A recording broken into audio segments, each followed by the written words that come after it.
to read again this week. We'd love to have you. You're such a good reader. Thank you. I don't have it. I wasn't able to find it as in a library. I can send you the text. It's an ebook if that's okay for you. Okay. I would rather have a physical copy. Okay, thank you. I'll put it in the chat. But I also thought, oh, we should give someone else a chance. But well, that's a good point. But you know, I think you're such a. We can all share. You know, we can all take. Even if you're reading, there's other people who can step in too. I'm happy to participate. Okay.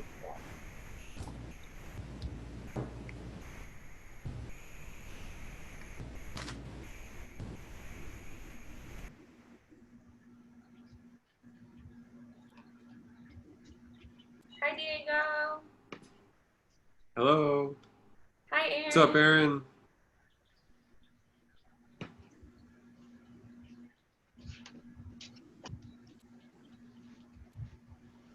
Hi, Maria. Hi, Maria. Hi. So maybe as people trickle in, we can do our introductions again. So should we do it popcorn style, or did you like just having people be able to introduce themselves? Introduce at their own will. Okay, so we'll do introduce at your own will. I'm Maya. So we'll do name, pronouns, where you're calling in from if you're comfortable sharing, and what you're working on tonight. So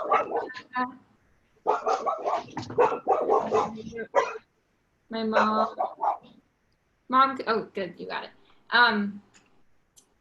Maya, she, her pronouns, calling in from Arlington, Vermont, and I'm working on a little bag that I'm making for a friend. It's currently not a bag, but it's a knitted project. I'm Ryan, he, him pronouns, also coming in from Southern Vermont. I'll be reading a lot tonight. It's good to see everyone.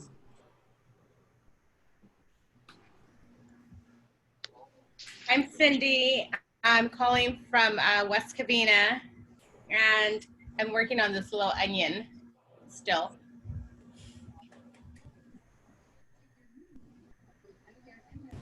I'm Maria. I'm calling from LA, and I'm working on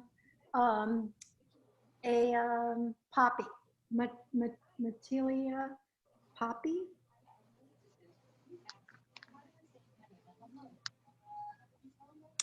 Beautiful. I'm Aaron from Los Angeles, California. I'll be working at Metabox Studio today while I listen in. I am he systems.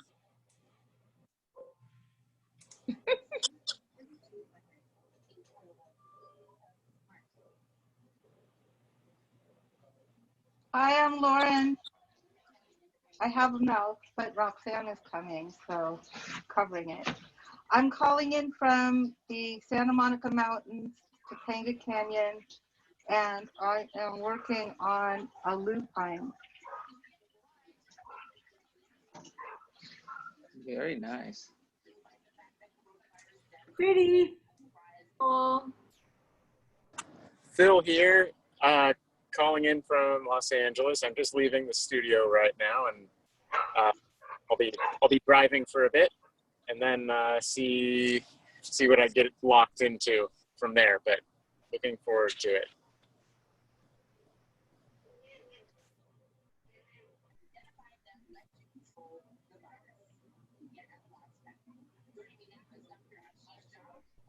Hi, everybody. Anessa here with Wanda, and we're calling in she, her pronouns here from Highland Park, Los Angeles. Still working on my onion. I'm so close. It's a little bit more. I'm getting a little bit more creative. Looks amazing, though. Thank you. And yeah, happy to be here. Hi, I'm Joan. I'm in North Hollywood.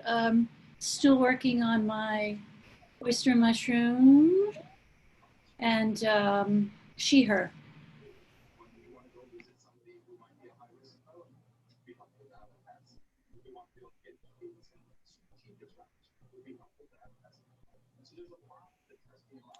Hi, I'm Jessica Rath with my daughter Emma. We're in the Missouri Ozarks, and I am just beginning a baby onesie and deciding what the plan is going to be. Are you gonna embroider the onesie?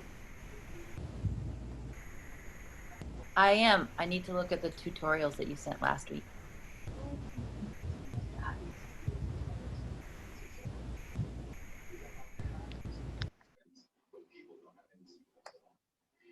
Hey everyone, I'm Diego. I'm calling in from Lincoln Heights. I use the He series, and I'm processing some old monkey flower seed from the studio seed bank.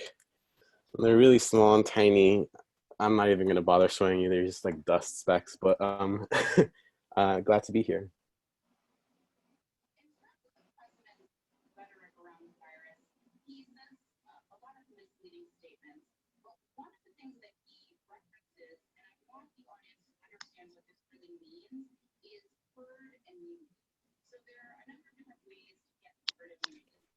I think I was frozen for a minute, but I'll just jump in and say I'm Livia from Los Angeles. I use she, hers, and I'm going to be helping to read tonight.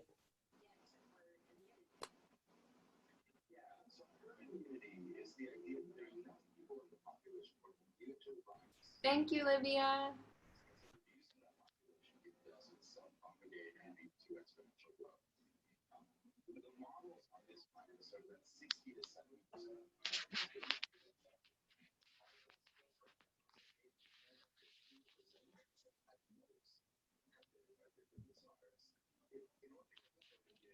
I'm Olan. I'm in Los Angeles. I use she, her.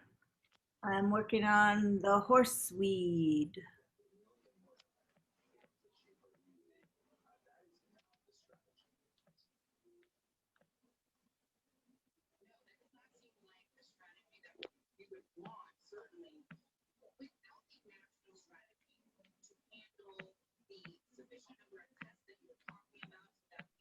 Hi, I'm Derainer Holland. I use the pronoun she, her, and I'm calling from Baldwin Hills, California, and I am working on a native plant embroidery.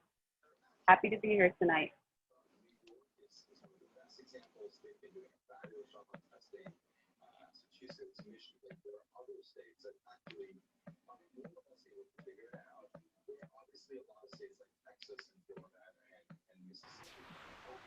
I'm Sylvia Holmes. I'm calling from Pasadena, California, and I'm working on a California poppy. Thank you.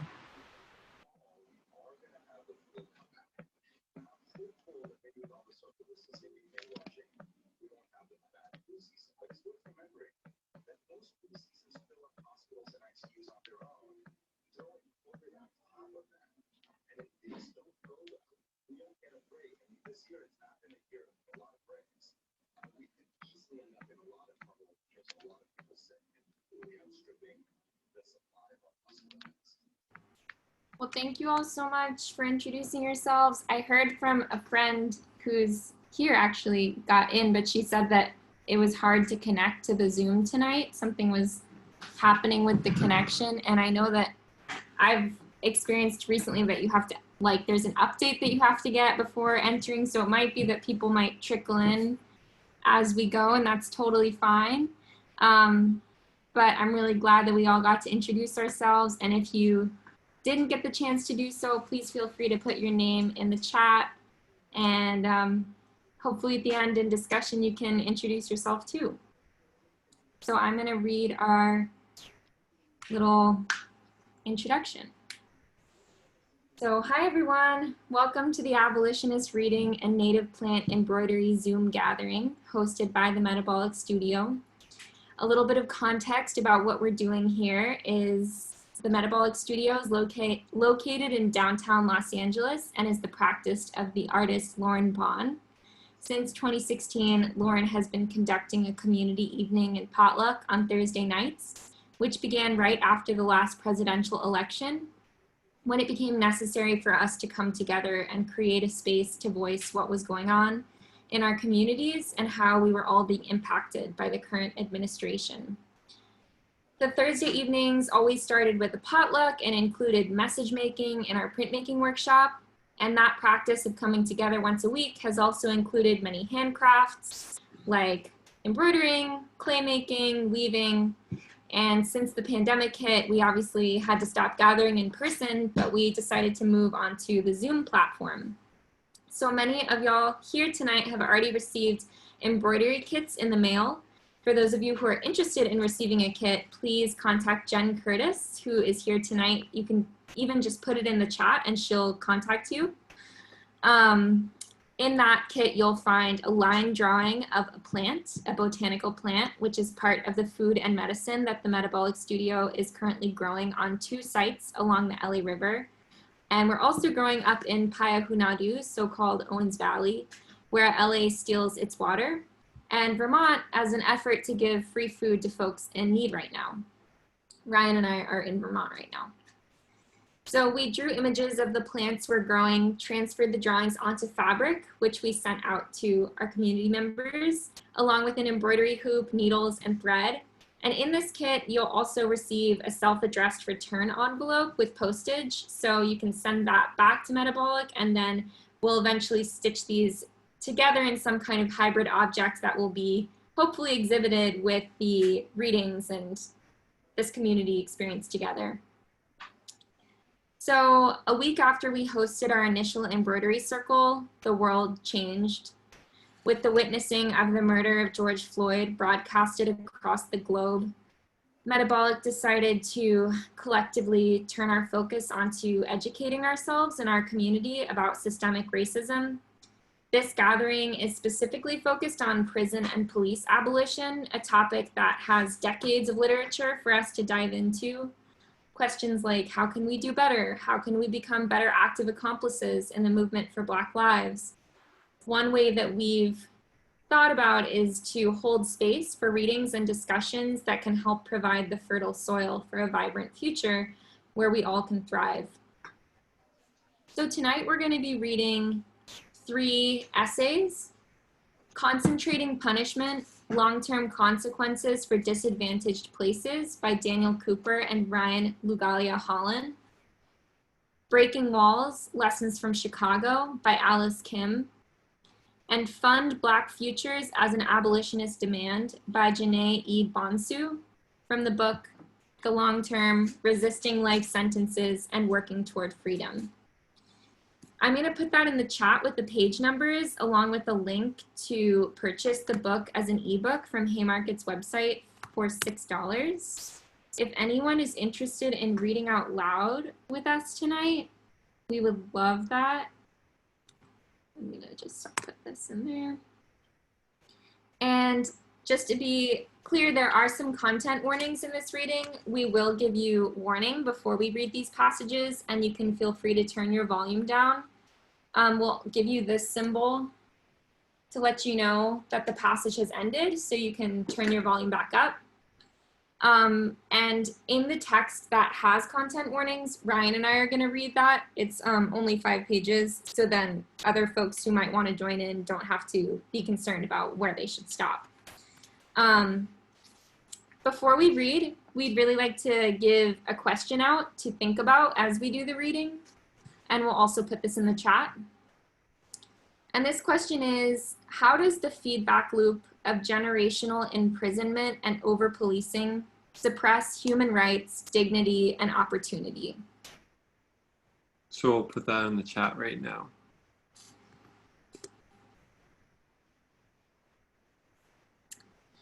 And I know that Livia and Joan are going to help us with the reading tonight.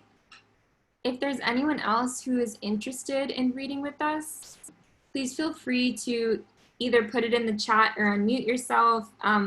Like I said, the book is available as an ebook for $6. I also just highly recommend this book. It's a worthy purchase.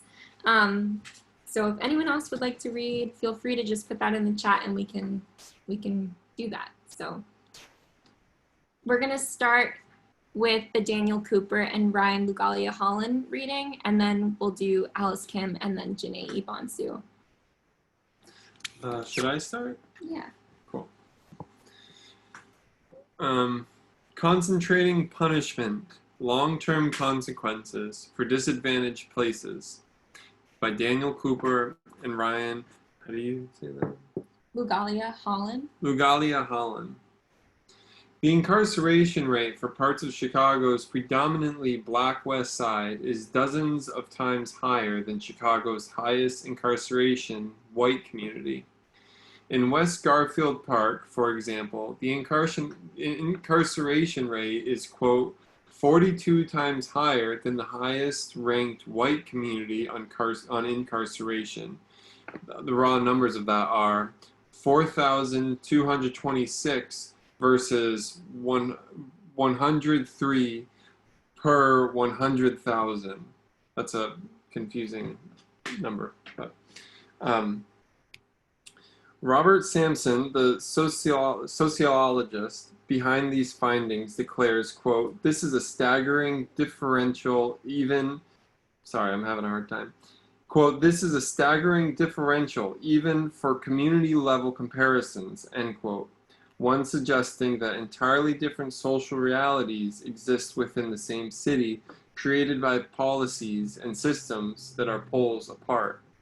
In the West Side's 60644 zip code, the Austin community, between 2005 and 2009, there were 6,700 residents who were convicted and sentenced into prison.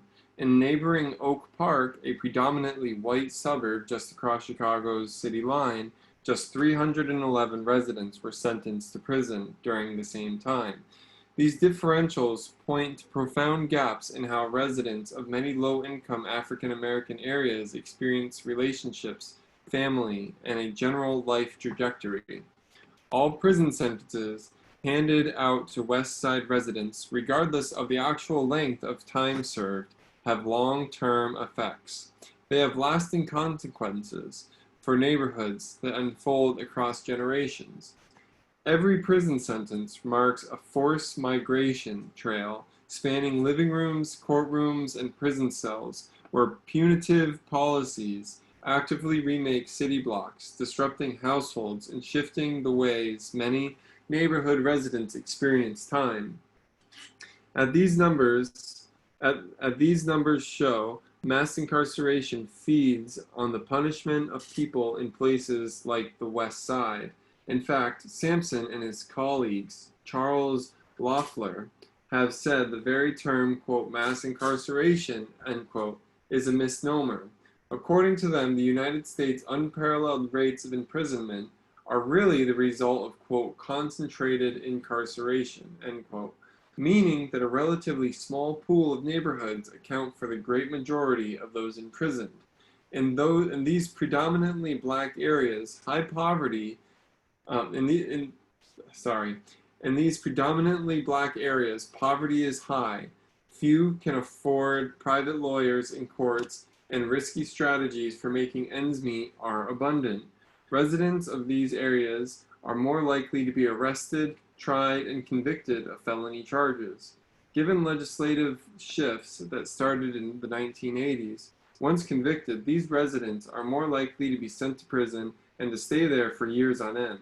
Furthermore, once a prisoner is released, no matter where they might have lived before, they are more likely to return to a neighborhood like those on the West Side, thereby fueling a, quote, revolving door, end quote, effect that further strains limited community resources. We use the term concentrated punishment to describe how the effects of mass incarceration are experienced in places like Austin, where prison sentences are felt not only by the person behind bars, but also by their neighborhood, loved ones, and communities at large.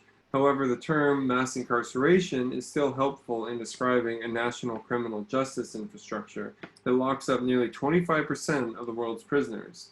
We use mass incarceration when referring to laws, prison buildings, criminal justice professionals, and varied private interests that compose this infrastructure. They are what gives incarceration its mass. And when describing how some places bear the brunt of this mass, we use the term concentrated punishment. Not only is incarceration itself geographically concentrated, but so are its ripple effects. For example, concentrated incarceration is associated with depression and anxiety among all neighborhood residents, regardless of their individual history with the criminal justice system. One of the key drivers of these effects is widespread parental absence due to incarceration, which has profound consequences for youth and families. In Austin, during 2005 to 2009, 5,983 men and 1,123 women were sentenced to prison. Their absence disrupted family dynamics. The proliferation of black households led by single mothers follows the growth of the prison rate very closely. During the initial phase of the prison boom from 1980 to 1999, the number of single female-headed black households grew by 19%. As a result, children often missed out on having the stable influence of more than one active parent.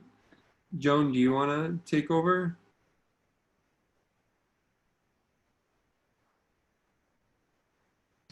Yes, sure. Moreover, parents who experience incarceration are less likely to obtain a college degree, will accumulate less in lifetime earnings, and are less likely to ever own a home. This is important because home ownership stabilizes neighborhoods, lowers crime rates, and is a source of wealth that can be passed on to the next generation. Such benefits are less likely to be transferred to children of the incarcerated. Instead, vulnerable children are made even more vulnerable. At the same time, those returning to the community after completing a prison sentence face employment and other barriers that result in roughly half ending up back in prison for a parole violation or a new sentence. Because of this, all prison sentences should be thought of as long-term in that the effects last much longer than the actual time spent behind bars. They often result in extended contact with the justice system, and the lasting consequences of each and every one of them continue unfolding across generations. Globally, there is little precedent for the United States' incredible reliance on prisons. At any given time, Chicago's 60644 area has more people behind bars than several small countries combined. Incarceration rates on Chicago's west side are 10 times that of Russia, parentheses 442 per 100,000, close parentheses, which is among the other top jailers on earth. Meanwhile, the incarceration rates of even the most impacted white areas are nothing extraordinary. The rate of Chicago's most affected white neighborhood is roughly the same as all of South Korea's, 104 per 100,000, which is very close to the global average, 100 per 100,000. These numbers make clear that some areas endure concentrated punishment while many others are largely immune. If you live in one of the most affected areas, it would be commonplace to know many people with felony convictions or to have a record yourself.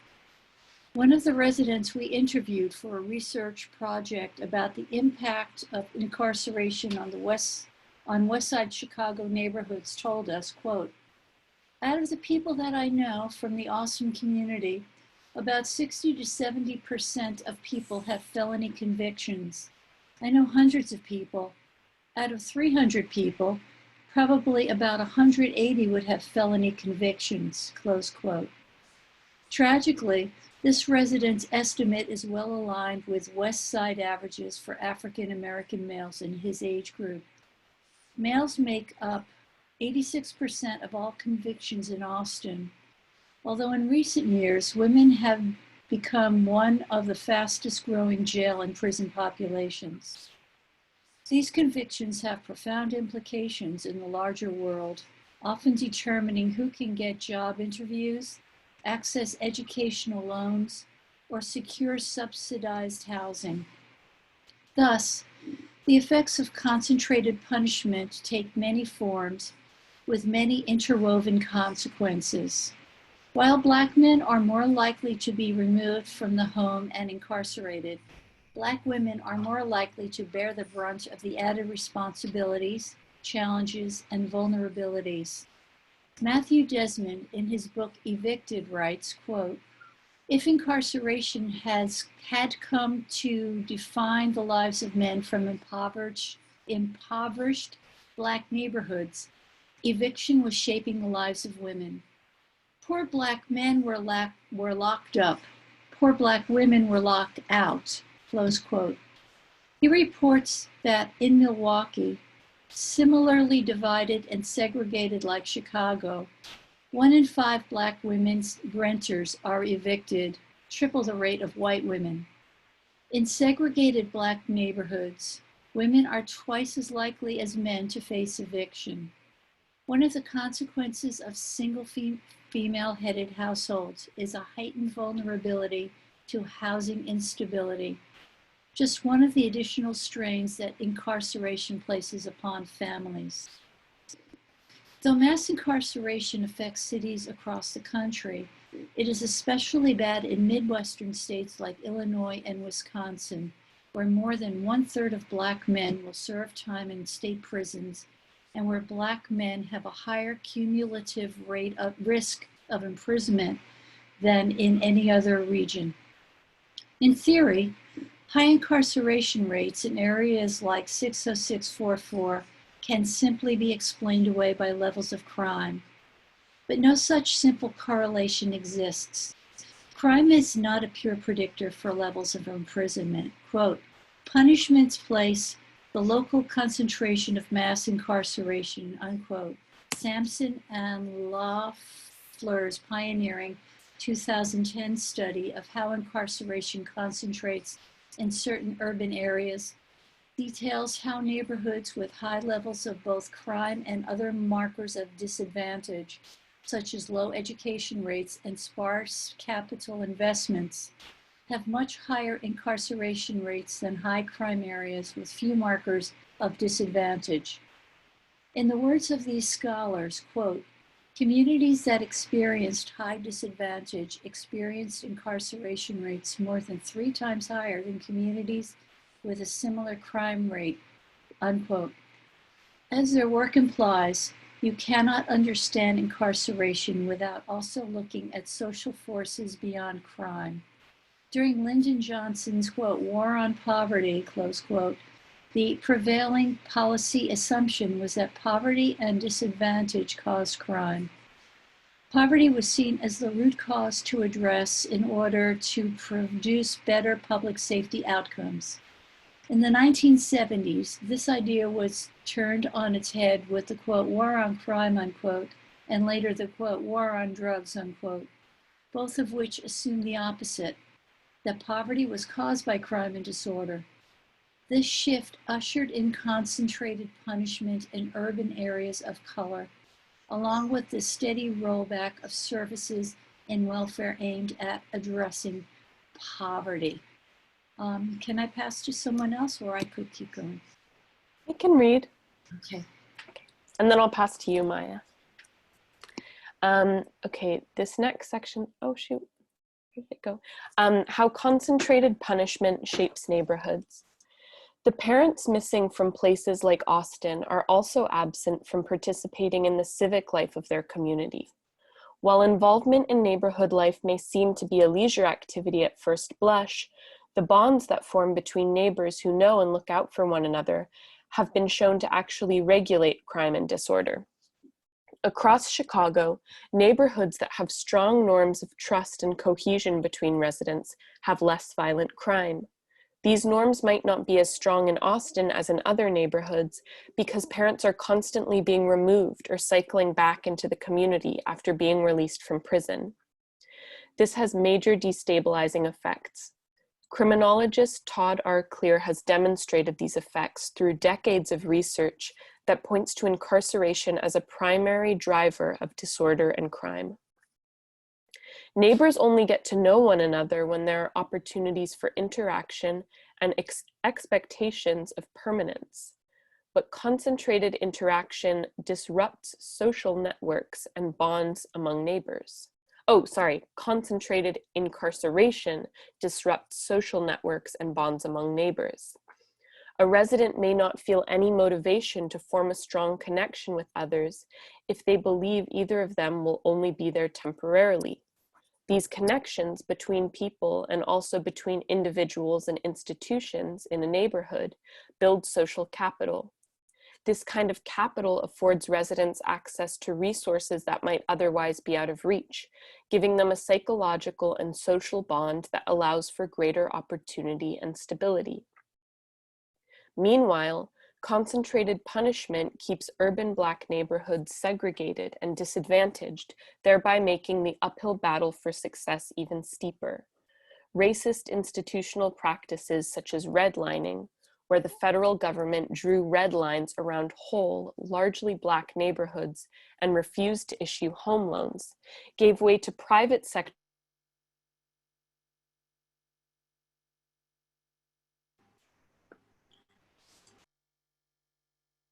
I think Livia might have frozen, so I can jump in there.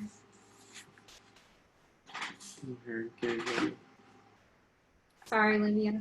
I don't know if you can hear us. Oh, you're back. I can hear you. Can you hear me? Okay, sorry about that. Yeah, maybe you should go. It says my internet connection is unstable. Okay.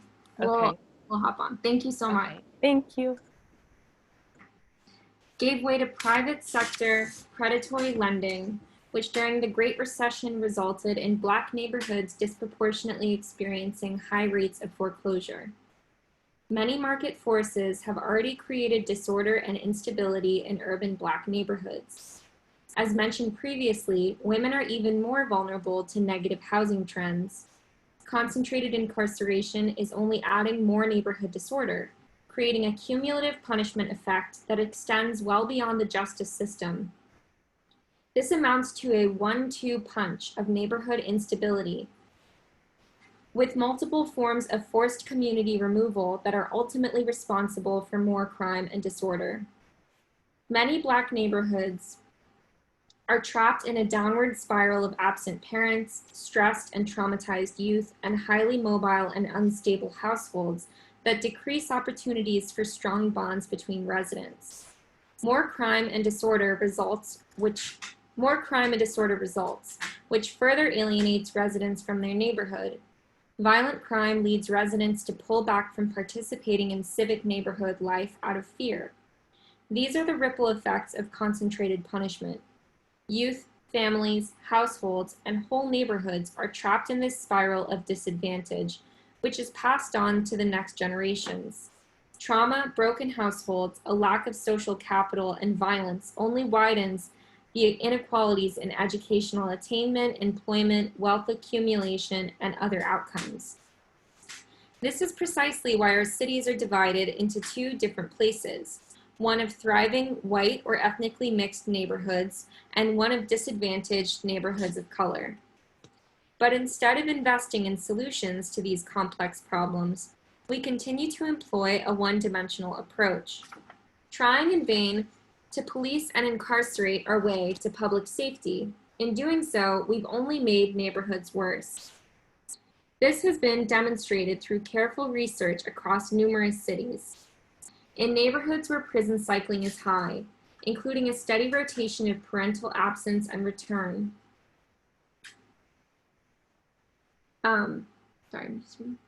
We have another reader who'd like to read too. Jessica, thank you. I'll send it over to you when I'm done. In neighborhoods where prison cycling is high, including a steady rotation of parental absence and return, the crime rate is actually often higher as a result. Conversely, if fewer people had been forcibly removed from places like Chicago's West Side, we might see more families who live in one place for a longer period of time and who spend more time in the workforce, allowing them to save money for things like homeownership and enabling the expanded sense of investment that comes with it.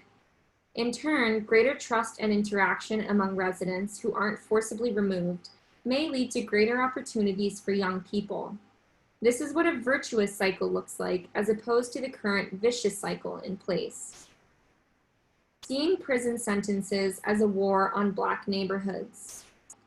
Between the years of 2005 and 2009, there were roughly 322,000 people sentenced to the Illinois Department of Corrections from Cook County. It is an astonishing number, but only a fraction of the total number of forced removals that have occurred since the late 1970s. The boom in mass incarceration began more than 25 years earlier, meaning hundreds of thousands more were sent to prison before and after that time period. And that is just in one county. Meanwhile, other forms of community investment have struggled to see the light of day. Though community leaders of all stripes have never stopped doing the vital labor of neighborhood building, from creating opportunities for youth to providing healing resources for those who need them. Even their most successful efforts have struggled to receive the funds needed to be brought to scale. Instead, one conviction at a time, massive amounts of money have been poured into the punishment of African American residents from low-income neighborhoods. This concentrated punishment is one of the most sophisticated operations of structural racism the world has ever seen. Policymakers have all but abandoned the effort to uproot poverty and disadvantage in urban areas. Instead, concentrated incarceration has been a perverse attempt to manage such conditions, which in turn has led to an extreme over-reliance on the criminal justice system.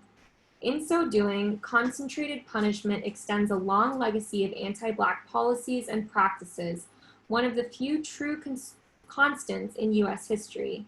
And its true legacy is the long-term destruction of neighborhoods and the perpetuation of disadvantage. Jessica, I'm going to pass it off to you. Okay, let me know if this sound is working. Sounds great.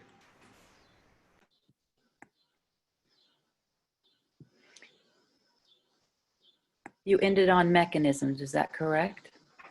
I ended on the perpetuation of disadvantage. Thank you. Yep.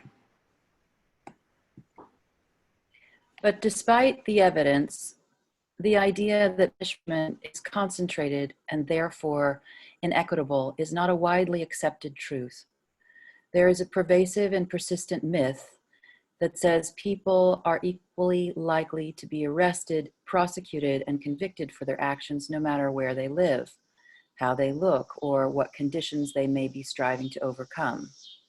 Within this myth, incarceration is empowered by one of four basic rationales: retribution, incapacitation, deterrence, and rehabilitation, each of which is based on a different set of assumptions about how change will happen given a particular series of rules and enforcement mechanisms.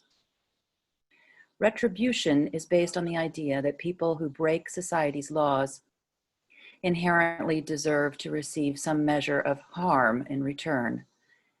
Incapacitation says that those who break laws can and often should be removed from their social contexts for a designated period of time. Deterrence asserts that by damaging those who damage others and their property, we send an important social message that wrongdoing is not acceptable and triggers substantive consequences. Finally, rehabilitative approach says that isolation from society can help people to improve themselves, creating space to change whatever characteristics led them to their acts of wrongdoing. Under each of these justifications, prisons are a way to govern disorderly people who cause significant harm to others. Separation from the rest of society is presented as a form of individual level population management, where the law is enforced, interpreted, and applied on an individual basis as a way of assessing the degree of past harm and future risk. Based on due process and the weighing of evidence, the idea of individual level application of the law is foundational to the American legal system. In the minds of many Americans, the behavior of police officers and judges is consistent across geography, punishing only people who are guilty beyond reasonable doubt. In reality, the definition of both guilt and doubt is directly influenced by the geography in question and the poverty and skin color of the people living in that geography. What police officers see as suspicious behavior depends largely on the areas they are patrolling, just as the ways judges conceive of threat hinge greatly on the lawyers presenting the cases to them. For these reasons, actual crime is only one predictor of the incarceration rates of an area, with levels of poverty and structural disadvantage being a close second. Consequently, in high incarceration neighborhoods, the law is not just applied individually. It has become a vehicle for collective punishment, used as a basic public policy response to the struggles of marginalized African American communities, not only in Chicago, but also in Milwaukee, New York City, New Orleans, Baltimore, Detroit, Los Angeles, Dallas, Houston, Louisville, Memphis, and dozens of other US cities suffering from deindustrialization and selective community divestment. In New York City, for example, just 5 neighborhoods, the South Bronx, Brownsville, East New York, Harlem, and Bedford. Can someone help me out? Stuyvesant. Stuyvesant were targeted for over a third of the entire state's prison population. I'm going to repeat that. In New York City, for example, just 5 neighborhoods, the South Bronx, Brownsville, East New York, Harlem, and Bedford Stuyvesant were targeted for over a third of the entire state's prison population. Within these areas, there is now a major gap between the logic of the law and the actual on-the-ground reality of the law. Only by interrogating that gap is it possible to see how the law is experienced by residents of these communities, where police officers have lost much of their public respect, deterrence has lost its power, children and families frequently become incapacitated, and rehabilitation often doesn't stand a chance. Despite these failings, the law, not social safety nets, remain the primary force for social intervention among the most disadvantaged communities in the United States. Policymakers have leaned heavily on the criminal justice system to hide rather than solve many of society's most entrenched challenges. But penal institutions have limited power to heal the traumas that drive so many to offend, nor can they uproot the pain that often torments survivors and the loved ones of victims. Incarceration does nothing to change the dilemmas and difficulties faced by residents of high incarceration neighborhoods. It makes them no less dependent upon survival strategies such as selling drugs or their own bodies. It neither removes the abundant stressors they face nor expands the limited opportunities they can claim in the face of those stressors. Rather, arrests, felony trials, and prison time all become the basis for society to further condemn these residents, pile on the stressors, dismantle supportive family structures, and further narrow any redemptive opportunities. When prison sentences go unquestioned, they complete a tidy but dangerously false storyline for how society creates safety on the streets. But when we take a critical look at imprisonment patterns in areas like Chicago 60644, a more difficult story emerges. What has so often been called a war on, quote, war on drugs, end quote, was part of a larger war on neighborhoods, a prolonged and costly period of conflict that has destabilized low-income African Americans and the communities they call home. Fueled by concentrated punishment, this war is waged every time society attempts to make the world safer simply by forcibly removing African Americans from the general population.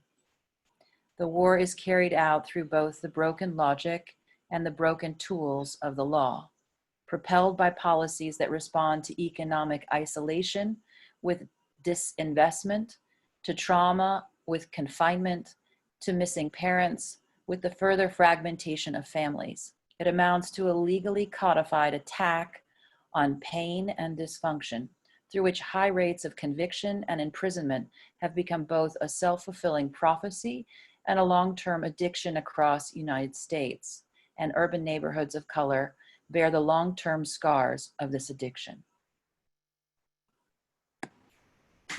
Thank you so much, Jessica. So that concludes our first reading, and we're now going to bounce over to our next reading, which we are turning to. It's entitled Breaking Walls, Lessons from Chicago by Alice Kim. And this reading has a couple very intense descriptions of police torture. So Ryan and I are going to read this so that our readers don't have to worry about where those sections are, because we've highlighted them. And like I said, we'll let you know before we will read them, so you can turn your sound off if you don't want to hear. And then we'll do this hand motion when we're done, so you can turn your volume back up. All right, I'll start with this reading. Breaking Walls, Lessons from Chicago by Alice Kim. On May 6, 2015, 14 torture survivors, all African-American men, stood up at the Chicago City Council meeting as their names were read aloud by Alderman Joe Moreno, the chief sponsor of the reparations ordinance for Chicago police torture survivors. Each one of these men had been tortured by former Commander John Burge or officers under his command. Many had languished behind bars, incarcerated for decades as a result of confessions elicited by torture. As the City Council unanimously passed a reparations package for the Burge torture survivors, they received a long overdue apology from Mayor Rahm Emanuel on behalf of the city and a standing ovation from the City Council. For Anthony Holmes, this moment was a long time coming. He had fallen prey to Burge in 1973 in an interrogation room at Area 2 headquarters on the south side of Chicago. This is one of those content warnings of police violence. It's just one sentence, and we'll motion when we're done reading it. There, Burge repeatedly electric shocked and suffocated Holmes with a plastic bag.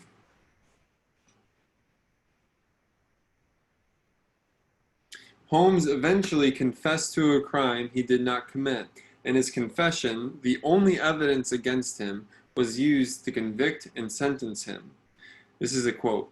"What really hurt me is that no one really listened to what I had to say," Holmes testified at Burge's sentencing hearing in 2011. Quote, "No one believed me," end quote.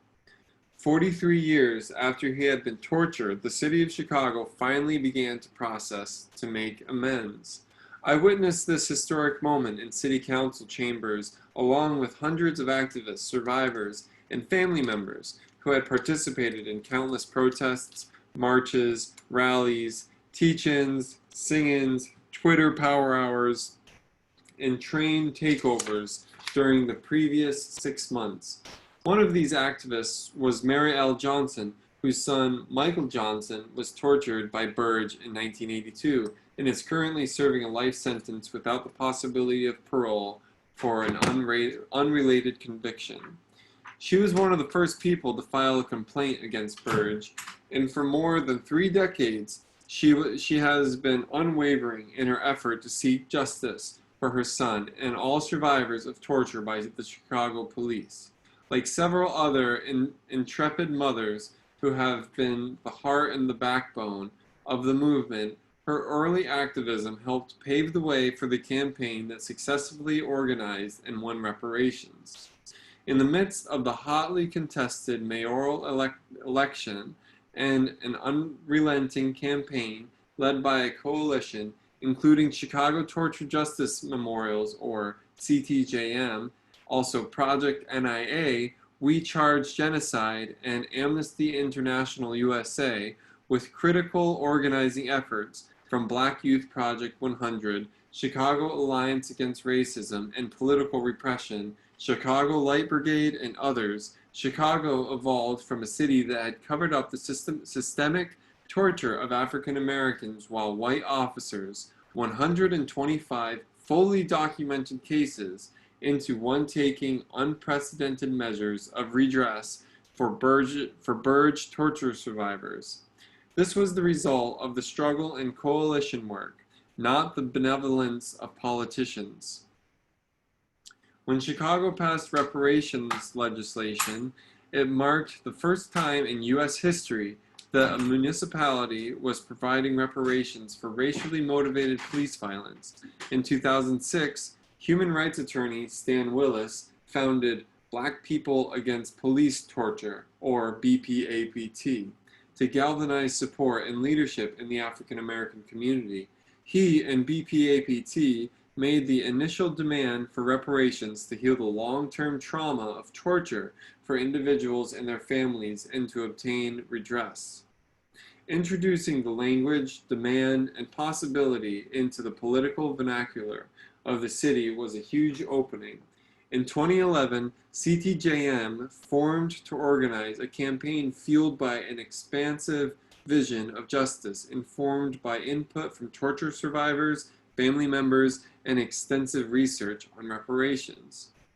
When the reparations package came to fruition in May 2015, it included a $5.5 million fund to provide financial compensation to survivors, curriculum addressing the Burge torture cases to be taught to 8th and 10th graders in Chicago public schools, a community center on the South Side providing specialized trauma counseling and other services for Burge torture survivors and their family members, free tuition at Chicago City colleges for their survivors and their family members, including grandchildren, the creation of a public memorial, and an official apology from the city. While this legislation is limited in scope, providing reparations only to those who were violated by Burge's torture ring, the legislation offers something else, a new paradigm for addressing the violence of policing. As Joey Mogul, co-founder of CTJM and the attorney activist who authored the Chicago Reparations Ordinance, said, quote, "Chicago's approach to systemic racism harm offers a glimmer of possible future in which the nation as a whole might finally grapple with reparations for the legacy of slavery, Jim Crow, and its direct descendant, mass incarceration, each of which echo through the Chicago police torture cases," end quote. In particular, for me, there are 3 enduring lessons from this recent struggle. First, reparations did not come readily for the courts or our elected officials. Despite numerous allegations of torture for years, the city and the courts not only turned a blind eye, but also actively covered up the torture claims. While Burge and officers under his command were promoted, their victims faced convictions and long prison sentences, including death row for some. Victories in the long history of struggle in the Burge torture cases came about as a result of the consistent courage of the survivors and their family members on the ground of activism and organized pressure. In the late 1980s, community activists and attorneys demanded an official investigation of the torture allegations and Burge's removal from the police force. In the mid-1990s, Burge torture survivors on Illinois' death row organized themselves from their prison cells. They demanded new hearings in their cases and the abolition of the death penalty.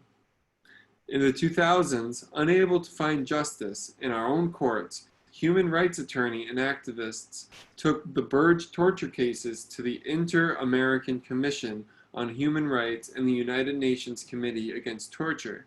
From Burge being fired in 1993 to the commutations of the Illinois death sentence and pardons for 4 members of the Death Row 10 by Governor George Ryan in 2003.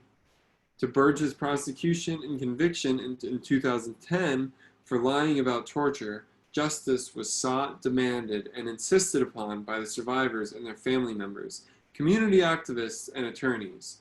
The reparations legislation that passed in May 2015 was the culmination of decades of struggle around the Burge torture cases. Quote, "We are committed here in Chicago to making Black Lives Matter," end quote, wrote Miriam Kaba. Miriam Kaba, thank you, Maya. Abolitionist organizer and co-leader of the #RomRepNow campaign in a blog post she composed the day after a powerful Valentine's Day rally in Chicago. Quote, "The reparations ordinance is one concrete way that some of us have chosen to fight, to make them matter. Through this decades-long struggle, we are prefiguring the world that we want to inhabit," end quote.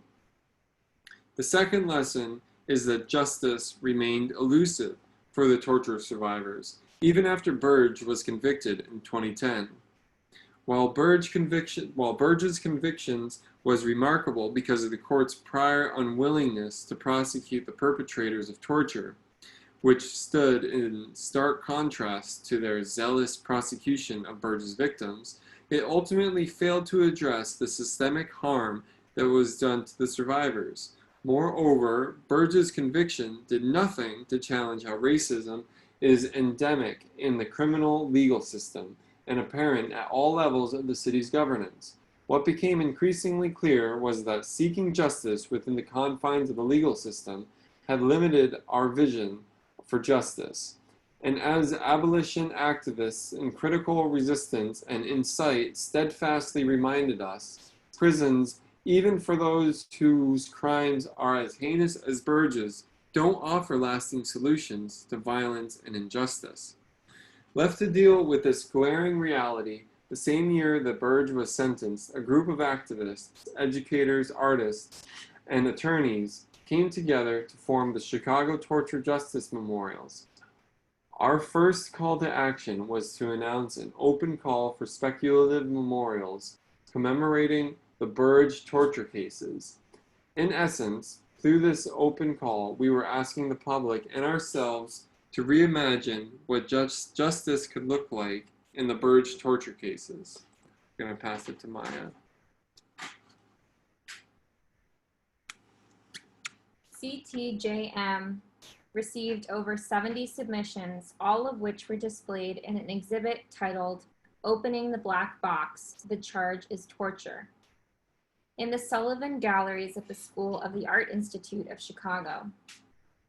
The original draft of the reparations ordinance for Burge torture survivors was first introduced to the public on the walls of this exhibit, as was artist and CTJM member Carla Mayer's reimagined Chicago flag, with a 5th black star added to the existing 4 red stars. Later emblazoned on movement t-shirts worn by protesters, Mayer's flag became the iconic image of the reparations campaign. The ordinance itself reflected the experiences and material needs expressed by the survivors. Quote, "I still have nightmares," Anthony Holmes said in his 2011 personal testimony. Quote, "I see myself falling in a deep hole and no one helping me to get out," end quote. Quote, "We are individuals that have suffered," torture survivor Mark Clements said, as hundreds of protesters delivered nearly 40,000 signatures on a petition supporting the reparations ordinance to Mayor Emanuel's office in December 2014. Quote, "Each and every day I suffer. Where is my psychological treatment?" Quote, "I'll be doggoned if this wasn't a war that we were involved in too, here in the United States," Daryl Cannon said at a torture survivors round table organized by CTJM in 2011. "And we deserve reparations," end quote. Seeking reparations and insisting on that term, even when various aldermen questioned its use as divisive or controversial, meant centering the survivors' experiences as well as the racial nature of this violence.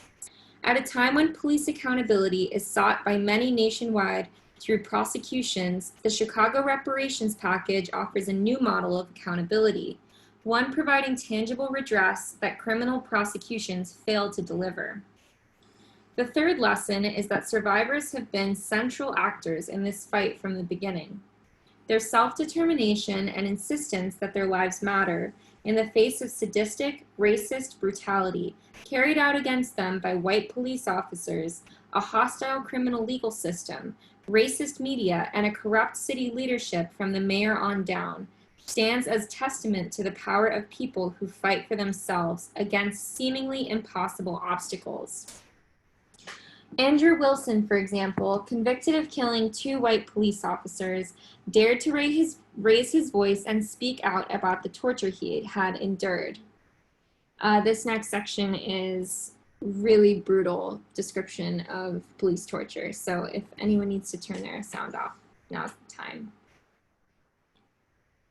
"He had been shocked with electrodes, burned by a radiator, suffocated with a plastic bag, kicked in the eye, and badly beaten."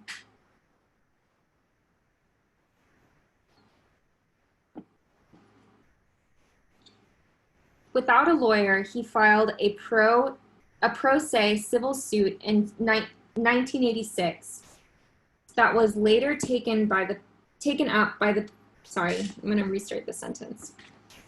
Without a lawyer, he filed a pro se civil suit in 1986 that was later taken up by the People's Law Office, and his case would be pivotal in exposing the systematic torture carried out by Burge and his torture ring. This next sentence, or section actually, is a description of torture again. In his cell at Cook County Jail, after he was tortured and arrested, Daryl Cannon used pen and paper as weapons in his defense and provided his lawyer with detailed drawings showing how 3 officers in Burge's crew took him to an abandoned parking lot and proceeded to shock his genitals with an electric cattle prod and ram what they made him believe was a loaded shotgun into his mouth, pulling the trigger in a mock execution.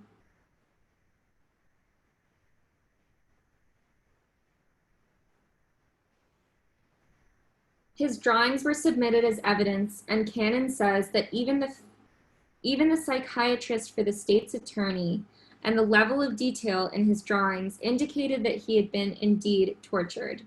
A vocal leader in the Chicago reparations campaign, Cannon tells his personal story time and time again in spite of how emotionally taxing it is for him. "It's torturous any time I have to talk about this here," Cannon said, "but it would be more torturous if I didn't."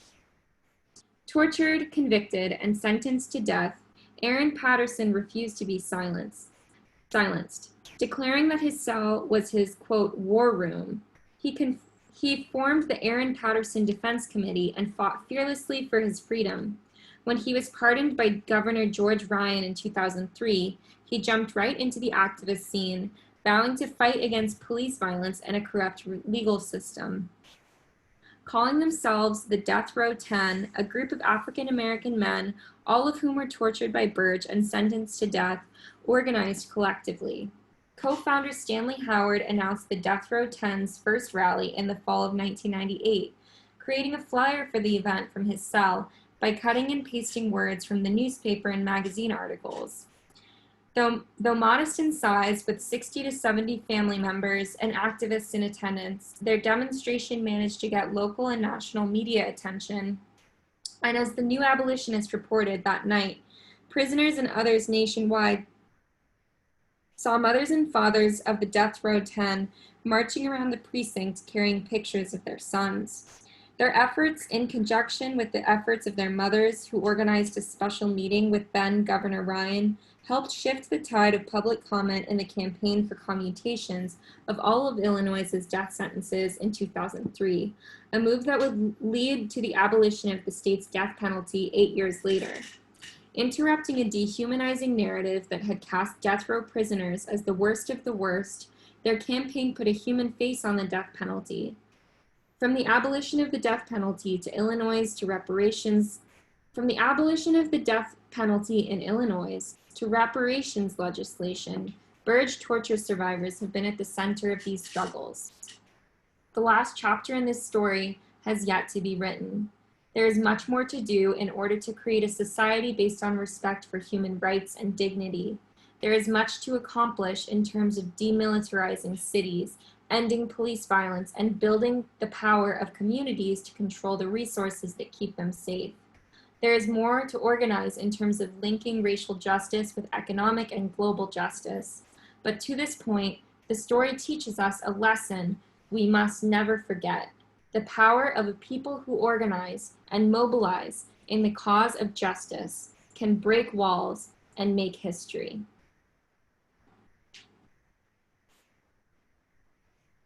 This reading is so good. Like, gives me chills. So we have one more reading. It's just a couple pages. So I'm gonna pass this off to Joan. And this is gonna be on page 192, but I guess you're on the ebook, so it might be. Yeah, I'm getting it. Section 3, chapter 5.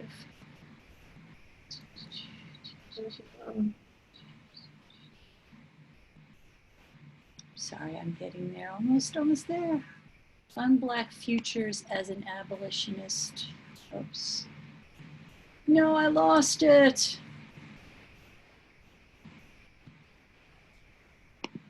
I'm sorry, it's going to take me a moment to get it, but I'll get it. Jessica, have you found it on there? If not, it's no worries. No, I haven't, but I can use the search function. Just tell me a couple keywords. It's section 3, chapter 5, if that helps you. The keywords would be fund Black futures as an abolitionist demand. And it's born after the prison boom, isn't it? Actually, Got it, John? I've got it. I think it's just 2 pages. Yeah. Okay. Fund Black Futures as an Abolitionist Demand by Janae E. Bonsu. Born after the prison boom, I grew up seeing mass incarceration as a norm. The concept of abolition was once a pipe dream in my mind, but today's freedom movements taught me that it doesn't have to be. I joined an organization of young Black freedom fighters called Black Youth Project 100, or BYP 100, which emerged out of George Zimmerman's acquittal for killing Trayvon Martin. One of BYP 100's first organizational efforts in Chicago was opposing legislation that would enhance penalties for weapon-related felonies, along with a campaign to fully decriminalize marijuana by eliminating police discretion to make arrests. We knew that long sentences don't work as a deterrent. They don't make people safer, and they wholly discount the humanity of people accused of these crimes. We also knew that Chicago police made more arrests for low-level marijuana possession than for any other offense, and almost 80% of those arrests were Black people. Those arrests cost taxpayers at least $78 million in 84,000 police hours per year, but weren't making the city any safer. Taken together, we recognize that systems of punishment are maintained with resources that we desperately need. The real solution lies in divesting from these systems, and reallocating funds to build community infrastructure, services, and other investments that can truly make communities safer. Through direct action and grassroots organizing, we've been calling for both divestment from systems that punish our people and investment in those things we need to survive and thrive. In October 2015, we concretized this analysis in our first major civil disobedience action at the annual International Association of Chiefs of Police, or IACP, conference in Chicago. We put our bodies on the line with co-conspirators to shut down all entry points to the IACP conference, proclaiming that we need to hashtag stop the cops to hashtag fund black futures. The hashtag Fund Black Futures framework is grounded in the idea that if we took all the money the state spends on systems of punishment and invested it in building strong communities through a social wage, or e.g. housing, jobs, health, and education, we wouldn't need those institutions to be safe. End of that.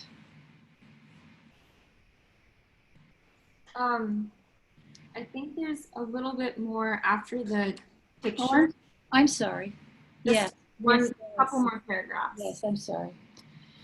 We're trying to do this work from several entry points, including educating themselves about governmental budgeting processes and participatory budgeting, moving public policy to prioritize resources such as those spent on decriminalization and ending cash bail, direct action organizing, and base building. BYP 100's, quote, agenda to build black futures, unquote, captures much of what we're working toward: a living wage regardless of education or experience, worker rights for incarcerated laborers, reparations, comprehensive health care, universal child care, and ultimately the elimination of the prison industrial complex. Abolition is the grand strategy. We must believe that we can keep one another safe in more effective ways than police and prisons can ever can. That means not only a fundamental shift in resources, but also a shift in the ways we relate to each other daily. Through both divestment and seeking safety and accountability without relying on the state systems that harm us, a world without prisons and police is possible. And that really is the end. Thank you so much, Joan. And so concludes our reading tonight. We are now going to read the community guidelines for our discussion period. And I'd love to ask if any community members are interested in reading the community guidelines out loud for us. I'm going to put them in the chat. I just have to. Here we go. So I just put them in as a PDF. If anyone's feeling like reading them out loud, feel free to make yourself available and known. And if not, our community member Emily will read them for us.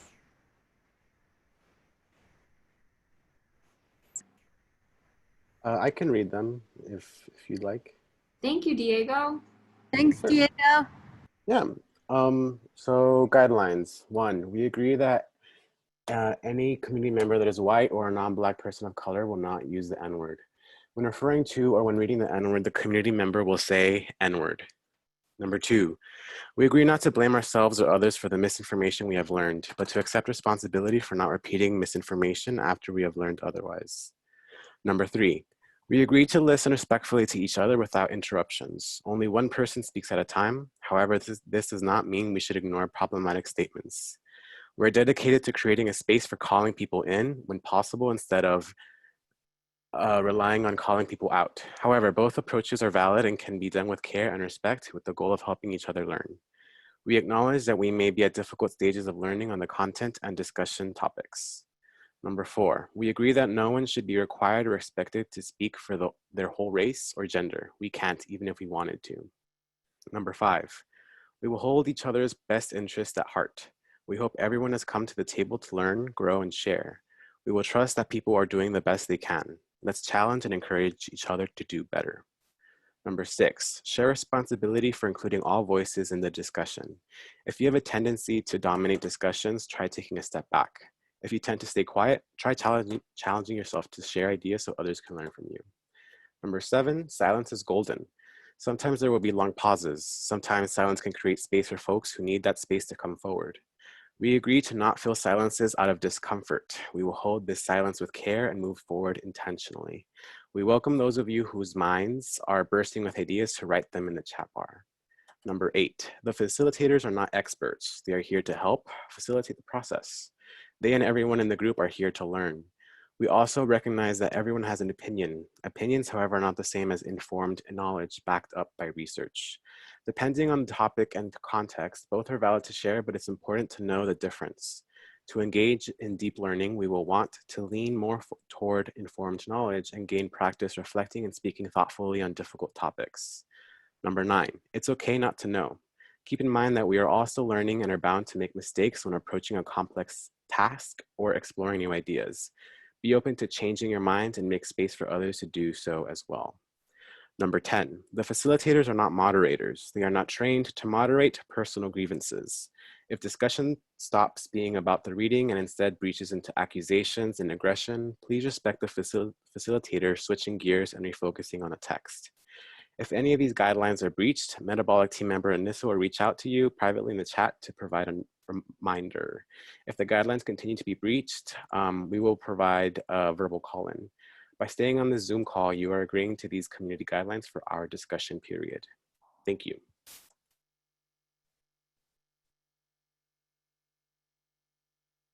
Thank you so much, Diego. Thank you. The guidelines are also in the chat as a written form, just as chat text, and they're also as a PDF, so if anyone feels like looking them over.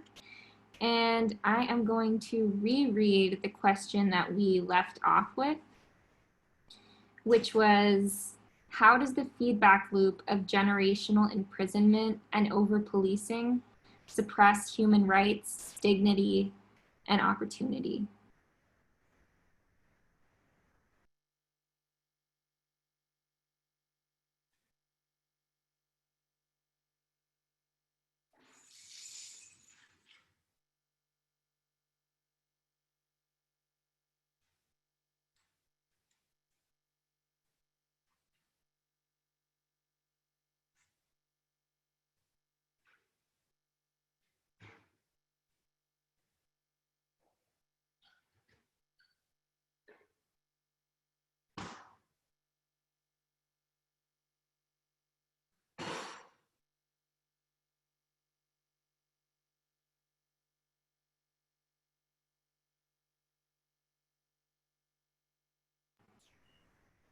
Also, we can hold space for general reactions to the reading as well, and we'll, as we go, we'll prompt with new questions. So feel free to diverge and feel free to ask your own questions as well. Yeah, if anyone has any questions that they would like to ask the group pertaining to the reading, you're welcome to do that as well.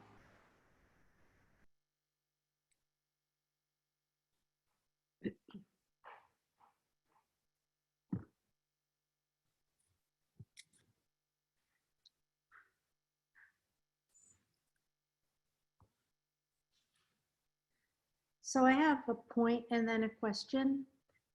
From the readings today, it's abundantly clear that people of color and people coming from certain communities and zip codes and neighborhoods are disproportionately represented in the prison population, which makes us realize that justice is being served with unequal scales and that has been going on for a long time.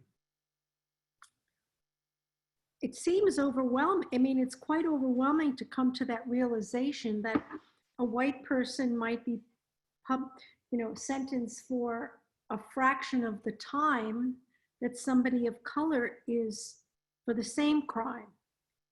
I mean, what do we do about that? I mean, how do we deal with that?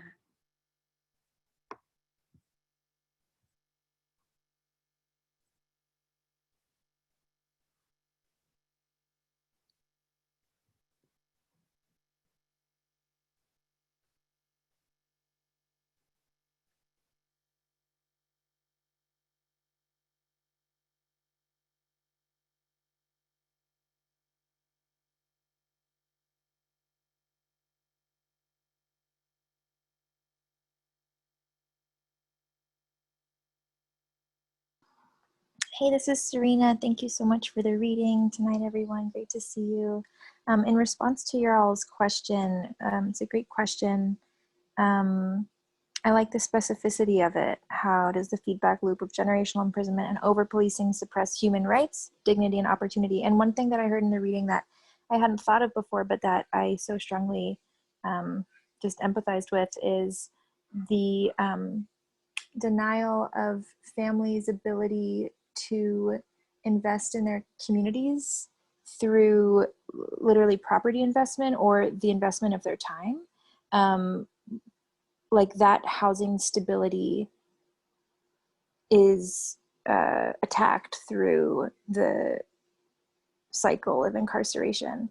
And that struck me in the readings a couple weeks ago too, the ways in which young children, you know, are less supported in school when their parents are less present at home.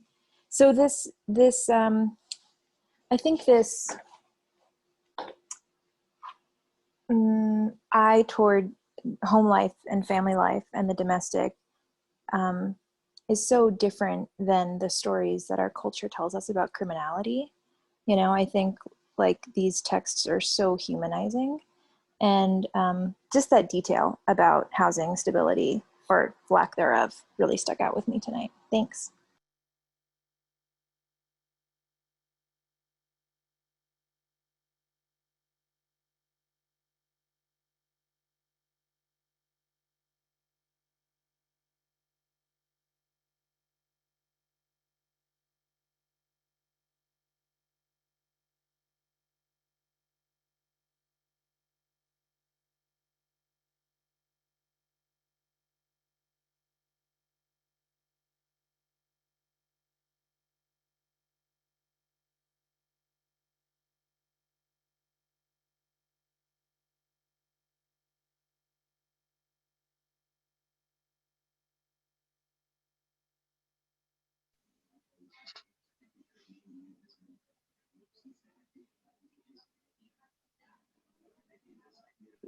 One thing that I thought was really important from this reading was the mention, or wait, maybe it was the first reading about the long-term effects of incarceration, and just as far as a feedback loop goes, the way that affects a person's possibilities for employment, future employment, not to mention psychological effects, long-term psychological effects, and the hindrance that experience and the legal consequences or that follow as far as someone's record goes, as far as getting loans, having a house, being able to rent a place, getting a job, and that affecting family that person's a part of, and it's just like completely integrated. You can't separate these things.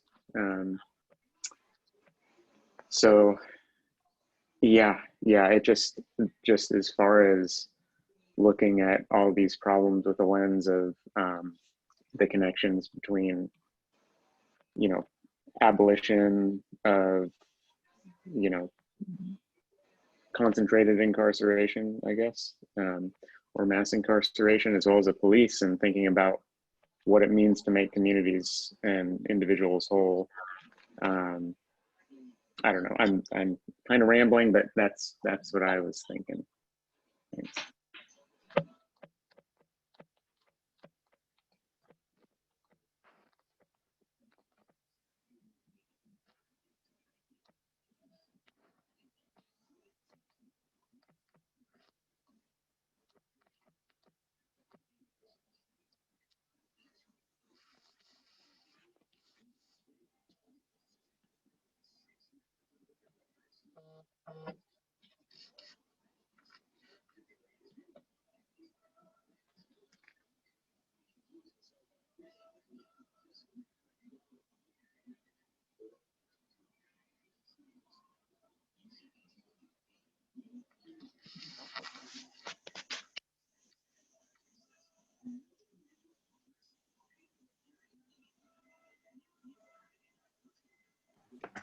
One thing that Serena's comment kind of made me think of is thinking about uh, our current times of COVID-19 and education from home because you can't go to school because it's largely unsafe, and thinking that if your family's household has housing instability, that means the place where you are being educated is also unstable, which I can only imagine severely impacts one's ability to learn.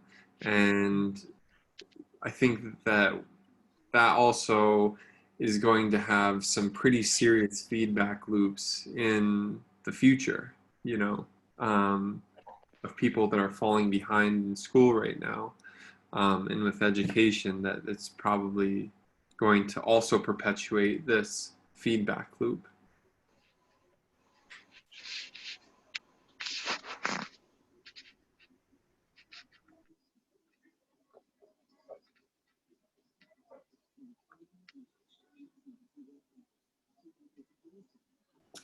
Hey, Judah, I saw in the chat that you'd like to speak. You can, for anyone who'd like to speak, you can just unmute yourself and speak. You don't have to indicate that you'd like to. This space is for everyone, so.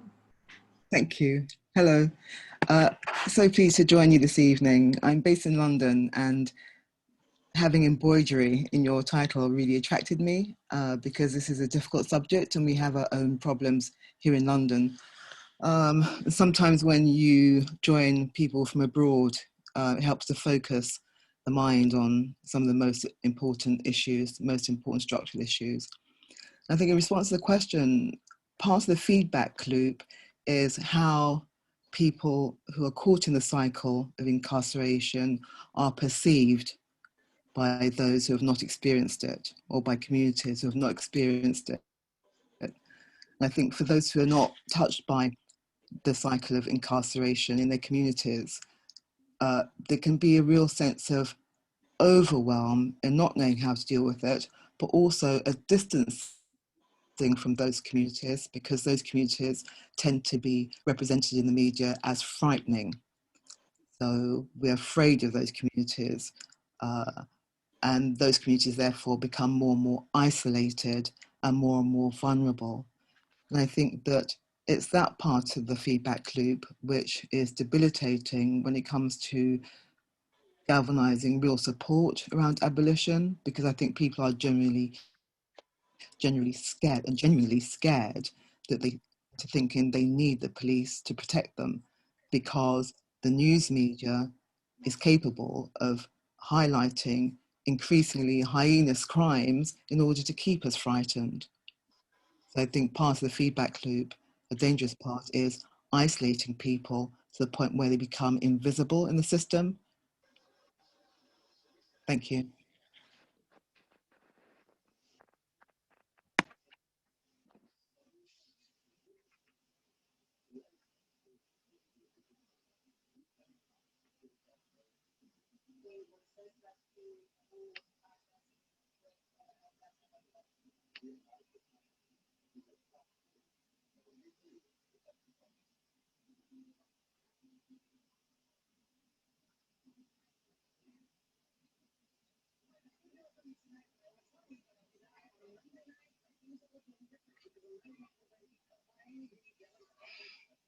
All right, I'm gonna ask another question.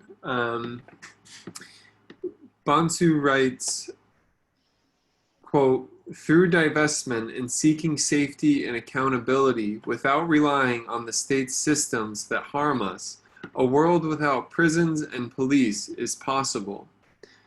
And the question is, What are some ways you can imagine that divestment away from the prison industrial complex could actually create a safer world for everyone? I'll put that in the chat.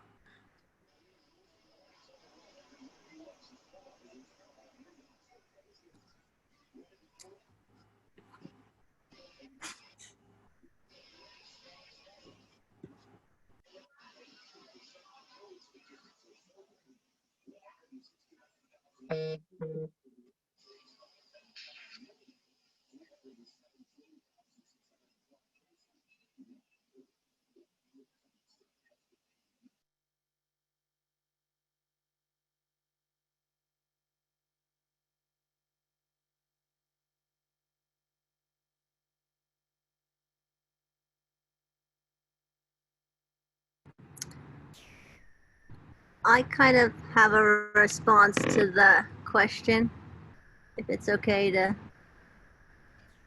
say. The first thing that I think of is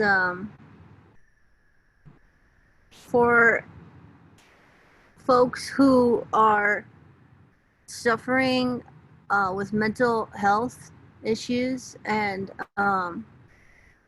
drug addiction, substance abuse. It just seems really wrong that as individuals in this society, we're asked to call the police to help mediate those sorts of situations. Like those are crisis situations, and those are human beings in crisis who need help and support. And I would love to see funding moved away from police towards people who can really help others in situations such as that.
I think back to the reading we did, the Patrice Cullors reading we did 3 weeks ago or a month ago, when she talked about her brother who was experiencing a really scary bout of feeling depersonalized and having schizophrenia, and basically he was not able to get help because, or at least help by an ambulance, because he was recently released from prison.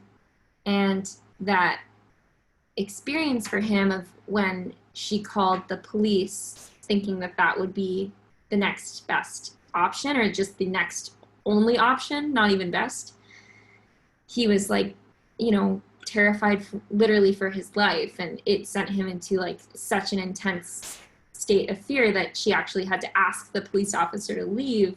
And I just think about like, yeah, like kind of bouncing off of what Emily said, that it's so strange that we have a system that funnels all of like the help that we can look towards to a group of people that actually make people afraid for their lives, you know, like that shouldn't be in any way synonymous. You know, if someone's in a crisis, they shouldn't have to feel even more triggered and afraid. well, no one should feel triggered and afraid anyway, you know, by any overseeing force, but it's just, yeah, I think about like what other options we have and how much money we pay into a system that's not benefiting us and not, and specifically not benefiting Black communities and communities of color who are being, you know, brutalized by a system that we pay for, you know? So those are my thoughts there. Can I jump in now? Please. In 1970, we started, through the Department of Mental Health, a psychiatric mobile response team that was to go out and to evaluate people who were in need of possible psychiatric treatment. And sometimes it caused you to come in contact with family disputes or disruptions and that you could handle without having to involve the police. But sometimes you wound up having to call the police and you had to sometimes hospitalize people. But that team ran from 1970 to probably like about I'd say mid-late 80s, maybe into the early 90s. And from that beginning team, they even started to have what they call a ride-along program where a mental health professional traveled with the police who were also trained by that mental health professional to understand what was going on with the individual when they would come upon them once they were in the person's home or on the street or wherever the incident was occurring. This particular team had the ability to evaluate and to hospitalize if it was necessary. They slowly but surely defunded that particular aspect of mental health to the point of where now it's pretty much non-existent. And that took the place of having to have police being directly involved, you know, to the point of where incarceration was the only solution. And, you know, it's like I listen to, you know, the readings and I understand what's going on. And I think it's wonderful that you guys, because you're young and you're energetic, but it's like reinventing the wheel.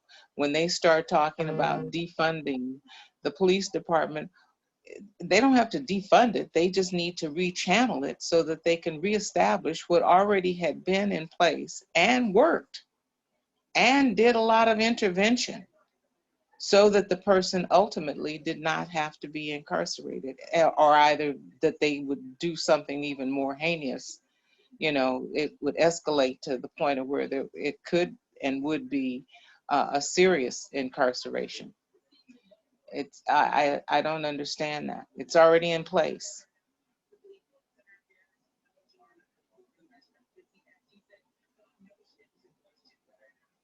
Am I sounding off kilter? You know. No, not at all. Not at all. Thank you so much for sharing that. I didn't even know that. Yeah, so thank you. Yeah, it was called the PET team, the Psychiatric Evaluation Team. I was hired for that straight from being a young psychiatric technician. And we were sent out into the community to do this community work because we knew that the people who were having these problems did not belong in jail.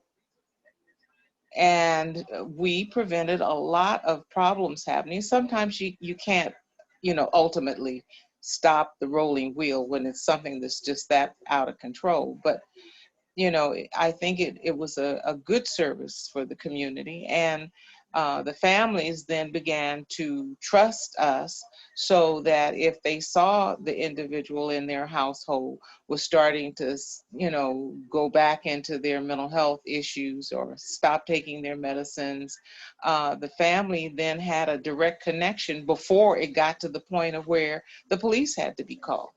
We were like the secondary family. I saw people who came into our clinics as youth.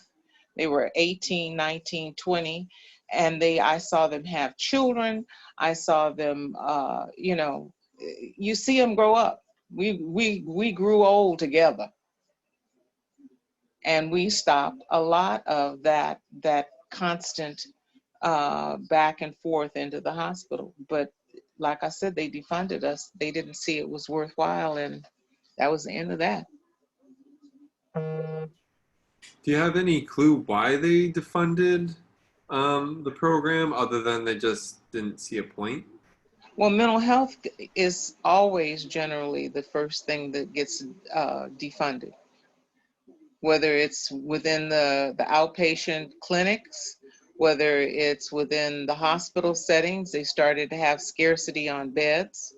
It's like if we had somebody evaluated and they needed to be in the hospital and they met the criteria for the state law to involuntarily commit them, then you had to figure out, well, where are they going to go?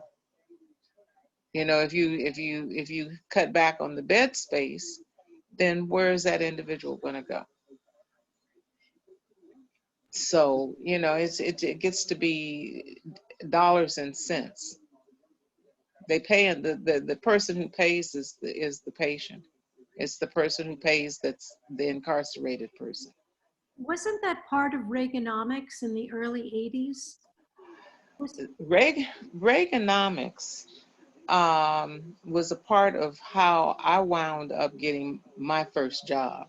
They came into the state hospital system and he started shutting down beds in the state hospital system. And I wound up leaving from that system, coming into the County of Los Angeles, Department of Mental Health. And part of what, you know, it goes back, way back. There's a whole history that dates back into the late 40s, early 50s, all the way through up into today. You know, there's a history. They just, you know, people say, well, where did all these mentally ill people come from? Well, they didn't drop out of the sky. It was a process of evolution, of a lack of care, of ignoring people. And I could give you, you know, eventually, if you guys are interested, I can give you books that are references that would give you more information about that. But there is a definite history and a pattern of how that they defund people and how ultimately they ended up in jail. Los Angeles has the biggest mental health center in the whole United States, right downtown Los Angeles. You pass right by it going to Metabolic.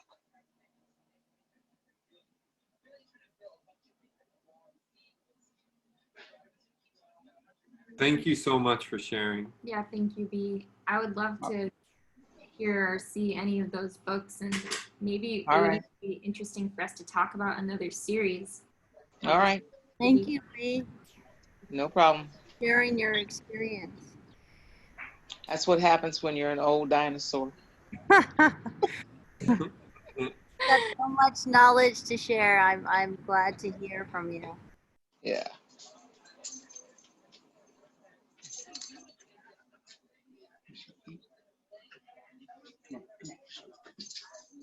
All right, I'm gonna throw another question into the mix, and that is, can you think of ways that police aggression has been glorified in the U.S. media?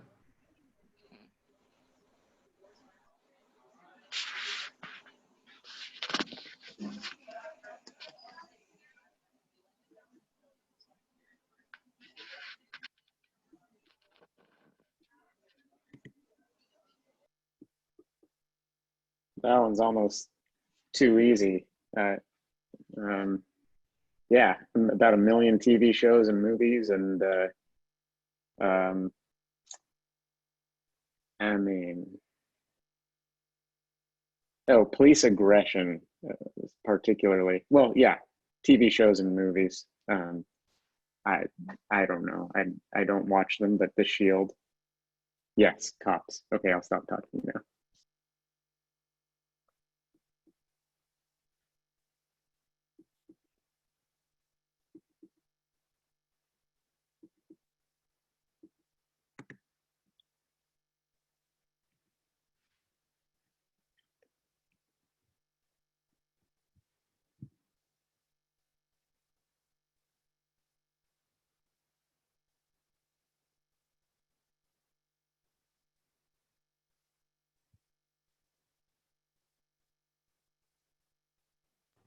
All right, that was a pretty easy one. That was pretty obvious. But I'll ask another one. Hold on. Okay, so what are some ways that Cooper and Lugalia Holland describe the war on neighborhoods that sticks out to you? Are there any major takeaways that you're grappling with from this reading? So to be clear, that was the first reading that we read, and it was talking about communities that are disproportionately impacted by the prison industrial complex and by over-policing.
So I'll jump in on this one. My first real immersive exposure to the inequities of how neighborhoods were established post World War II was when I was doing my social practice work around homeless vets in Los Angeles called Strawberry Flag.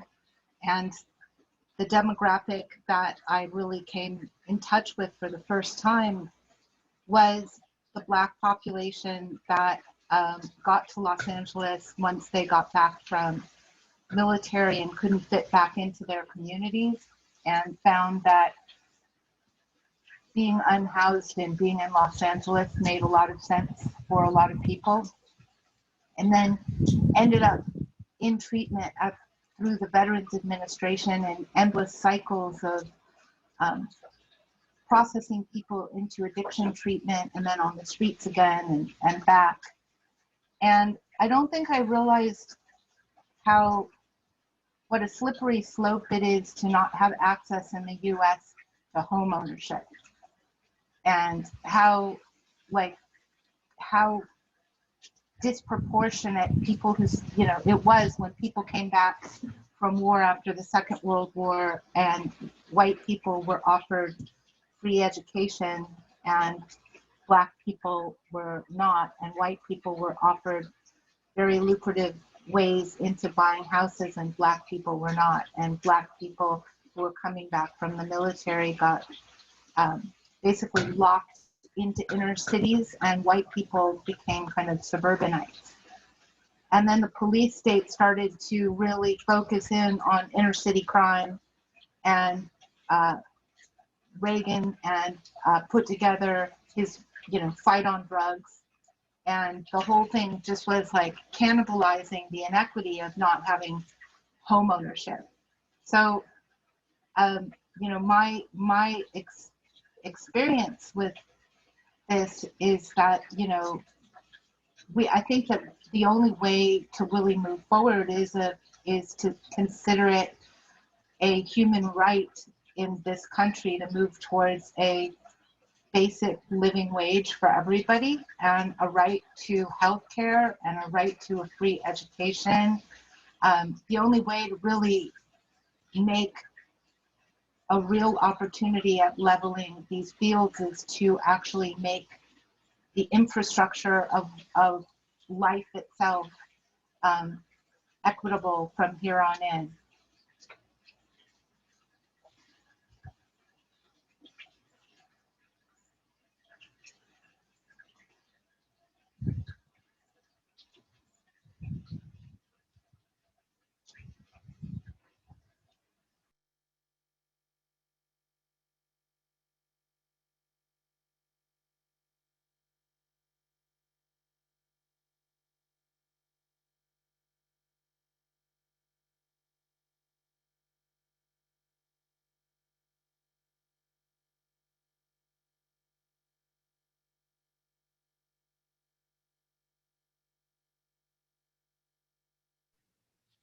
I think what I want to talk about is from a couple questions before about what are alternatives to this cycle of violence and unfair incarceration. And I'm wondering, okay, once we've got the money rechanneled, I wonder if there are any think tanks around looking into another kind of education, because my observation, I didn't grow up in a Black community, but it was an extremely impoverished community, mostly Polish and Puerto Rican, but the poverty, it doesn't give many options.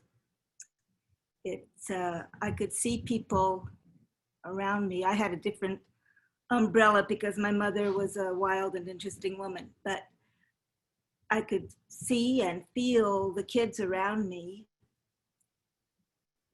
didn't see many choices. They literally didn't see many choices.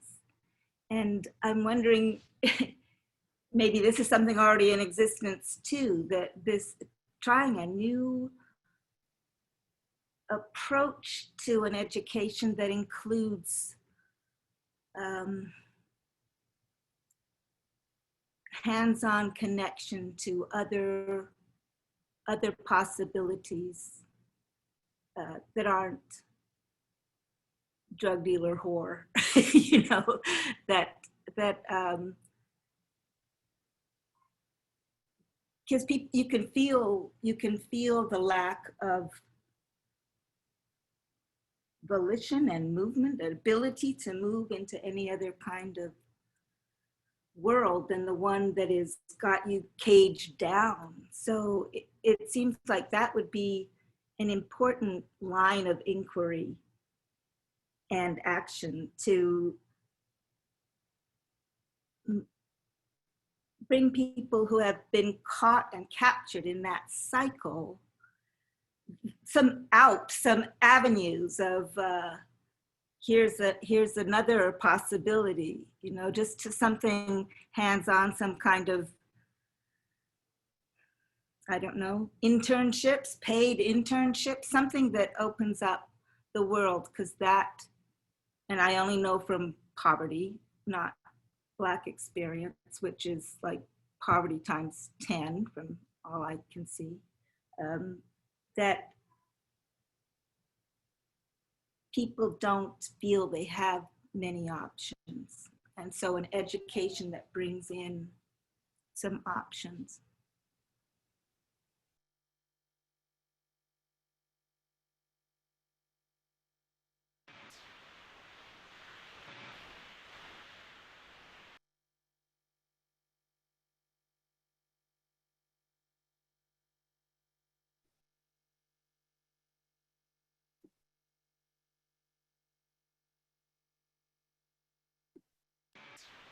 The Jackie Robinson Center in Pasadena has paid internships for youth. And I think it's basically that idea that you were talking about. Thank you.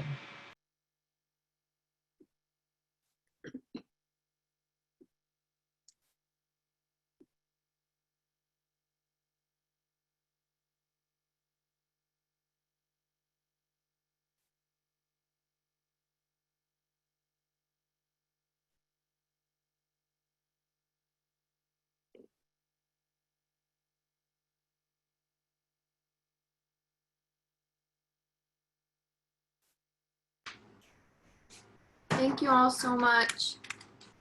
I'm zonked. It's 10:30 here. I was wondering if any of y'all feel like showing what you've been working on while we read, so we can have a little show and tell.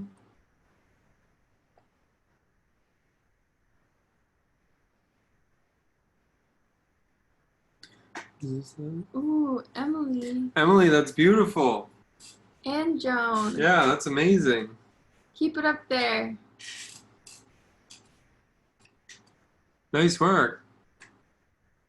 Emily, I like the embellishment you've been working on with the moons. This is a new one. I just found this in a drawer today. I don't know where it came from, but it's exciting. Heck yeah. I've been working on the bag. It just looks not like a bag right now, but it's knitted.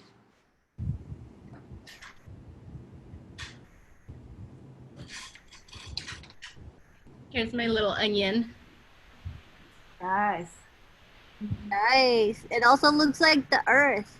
Yep, that's what it is. It's the onion and an earth.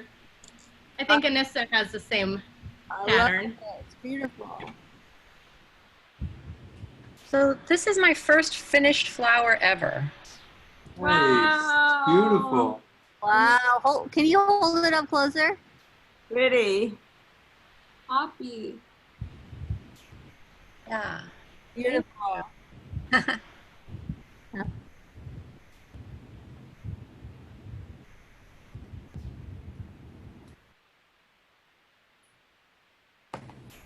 I'm working on these flowers. I'm trying to do like a textured blue in there. It's two-tone. It's slowly but surely coming along.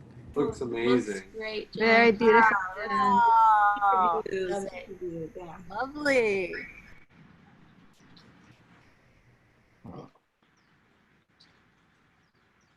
I really enjoyed these readings and this discussion tonight. Thanks for being here with us, everyone. You guys. Thank you. Thank you for reading. Yeah.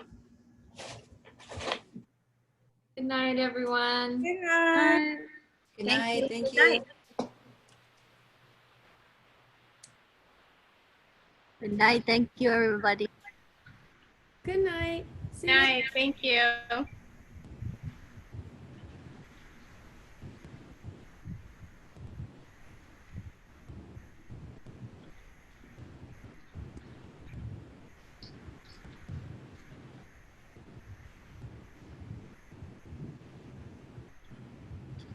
Roxanne, did you show what you were working on?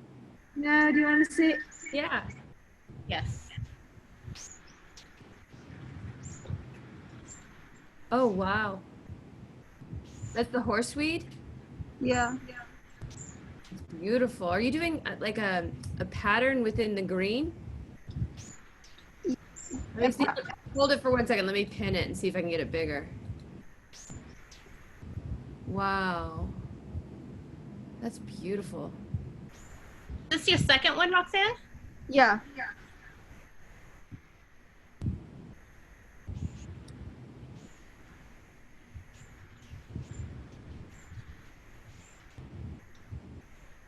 Yeah, I like this one.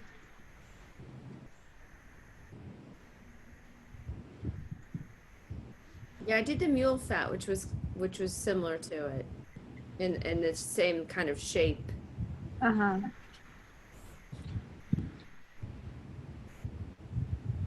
I thought I was gonna stabilize on a stitch, but I keep inventing new stitches each time I Each time I stitch, it's a new stitch.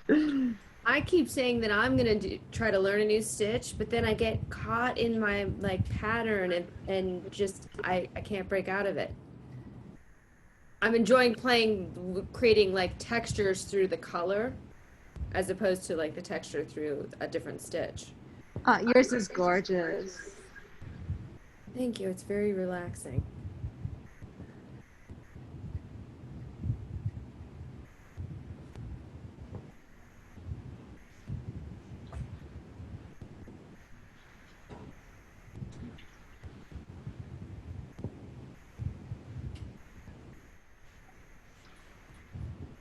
Good night, everybody. Can I ask you all a question about the readings? I have a standing thing that happens right before this, and so I come late often, and I've missed the first half of several readings. Are those chronicled in the Google Doc, like to go back? These conversations are so amazing that y'all are having, and or should I write to, oh, you can't hear me? No, Lauren started responding, and Oh. I think we have all of the conversations, don't we, on, we keep them, so we could send them to you, the Zoom discussion too. yeah, wow. the chats are all recorded. We can send those to you. If you Oh, want to cool. send me your email address, Okay. I can send you those chats. Okay, If cool. you send it to info@metabolicstudio.org. Okay, great. I can will. That's follow up great. with the chats. I took some pictures of my native plants. I'm going to get an embroidery thing this weekend. So I'm starting slow, but I'm coming from behind. But this, Nice. what you all are doing is so amazing. It's so, yeah, I'm very moved by it. Thank you. Where do you Yeah. live? Where is your native? I'm in Vista, actually. I used to be in Santa Monica. When I met you at Strawberry Flag, I lived in Santa Monica, but this used to be an avocado orchard.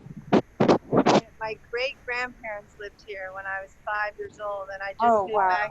It's amazing, and I have chills. So I'm trying to re-nurture it. We're actually seeding some avocados to try to plant one whole side of the property with avocados again. But when I came here as a kid, there was nothing else here. My great-grandparents and my aunt and uncle lived in these two houses. So it's pretty cool to come back to the land. And God, there's no better time right now, right? It's like amazing. So. Oh, that's so nice. So, yeah. So we'll get to see native plants that you're really seeing and living with.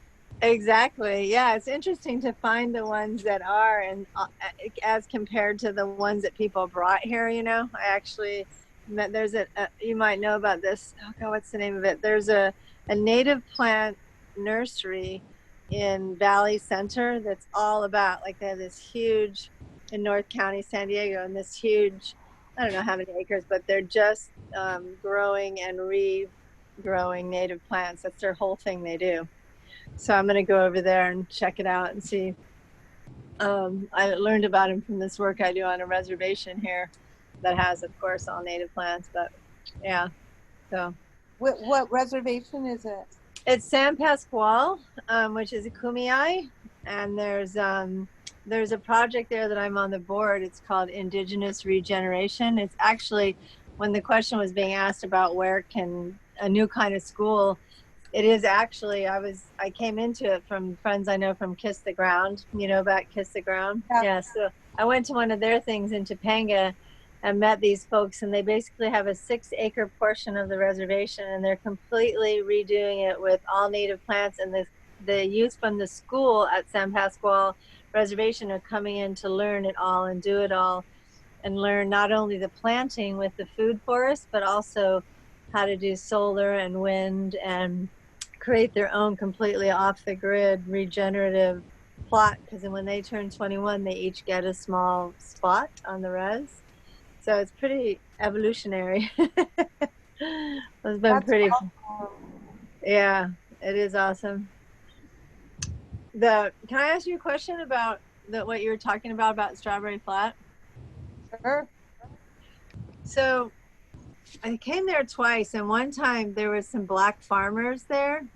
And the reason I asked that is that's why I was talking with Kat about strawberry flat, because I met and I reached out to Jim, who brought some of the other work there. But there's an initiative that's with the governor's office that you probably know about, where they're trying to address the shortage because of all the farms, of all the food that it hasn't been bought by restaurants laying fallow in the farms, and then kids who were in school getting their quote unquote nutrition at the school.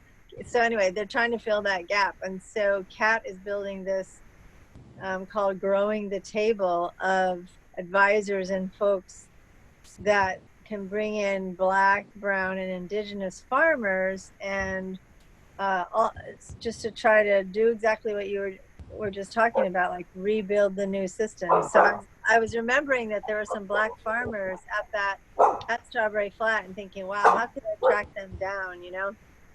So I don't know if that's even possible, or if you have ideas on that. That would be amazing.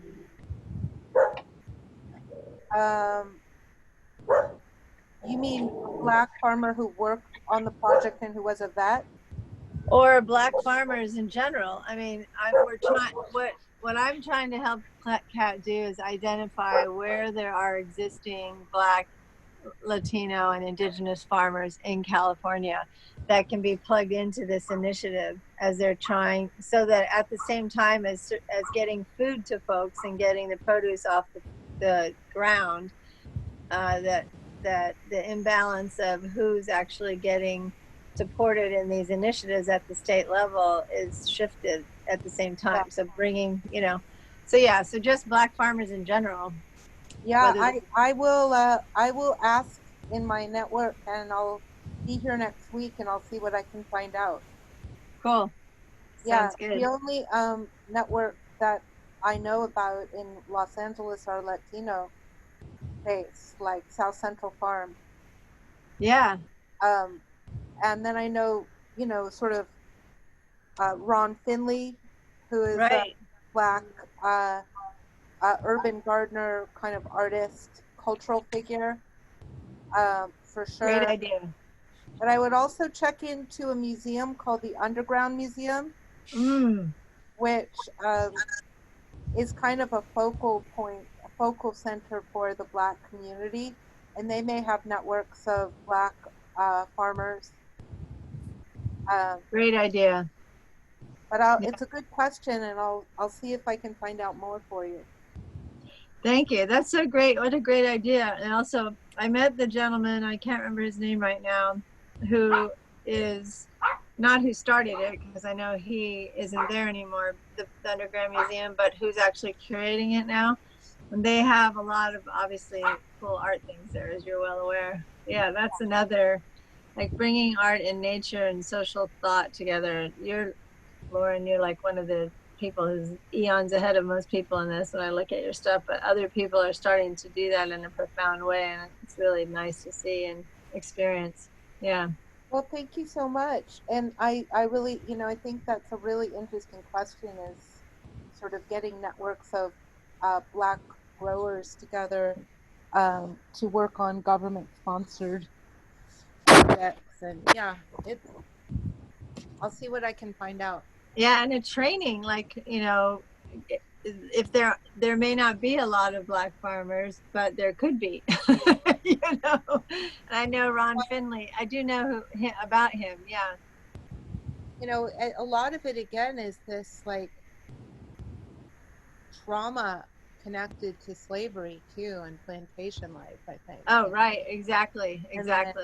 The aftermath, but some of the growers that I met, on Strawberry Flag, their frame of reference for growing was where they grew up in the South. So the kind of hybridization of like meeting native farmers in California and Black farmers would be very interesting, because it would be very empowering to get some of the native traditions and some of the Afro-Caribbean traditions going on.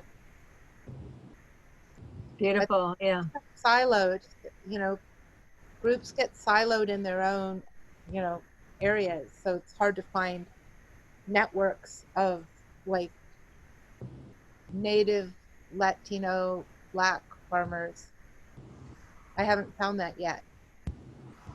Yeah, we had a conversation with Marcos from the Anahemeca Semilla School about, you know, who are the indigenous tribal farmers around, and he's actually going to put out a scan for that too. And then there's another set of them up, you know, Cat lives up north. They have a ranch, regenerative ranch up in Pescadero. So they're, yeah, and it's they do lots of, it's called Tomcat Educational Center on the ranch, you know, and they bring in folks to help learn all the new technologies, and I should say really old technologies. Don't put poison in it, right? But how do you do it? And yeah, it's pretty basic, right? But in sort of a, yeah, in a intern and training way. So yeah, and they actually, what they were just talking about, there's a little piece of a farm that's becoming available, not on their ranch but nearby, and they're looking at getting a collective of people together and purchasing it and giving it to the native Latinos and indigenous folks from there and supporting them and creating their own growing community. You know, it's like giving back what's been taken, right? And building it in from the beginning. So that's a pilot they're looking at doing.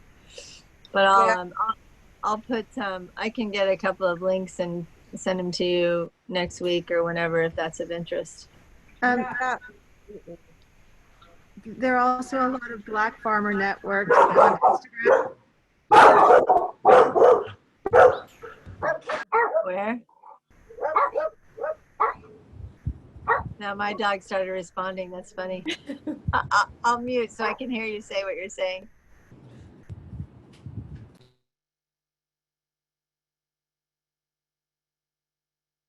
What are you saying about Black farmer networks? Roxanne, you're muted. Yeah, I know, but Lauren and I are echoing, so that was hoping. Hold on, I'll mute. Wait. So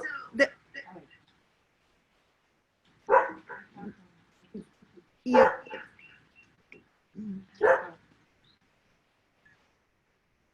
Okay, so there's a lot of Black farmer networks on Instagram, and there's also this incredible network. I think they're in Northern California, and I read a poem to the studio like a month ago. I can't think of their names right now, but next week, if you come back, I'll have it. And they're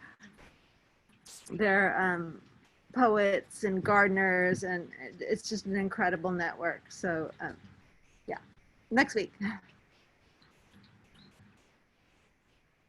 I think that Bryant Terry was introduced into this initiative, and I know they're talking with her. And I mean, he with Kat, and I met him through green festivals a long time ago, and those were still happening. He used to do cooking and gardening demos and stuff.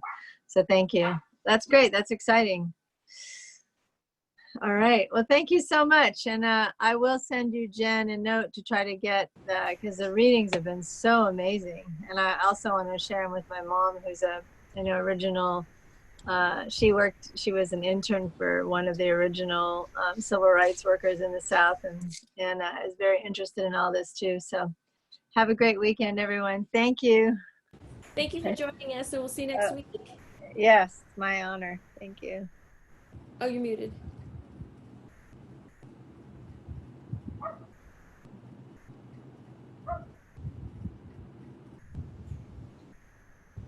Okay, good night. Good night. We'll see you next time. Okay, bye. Bye.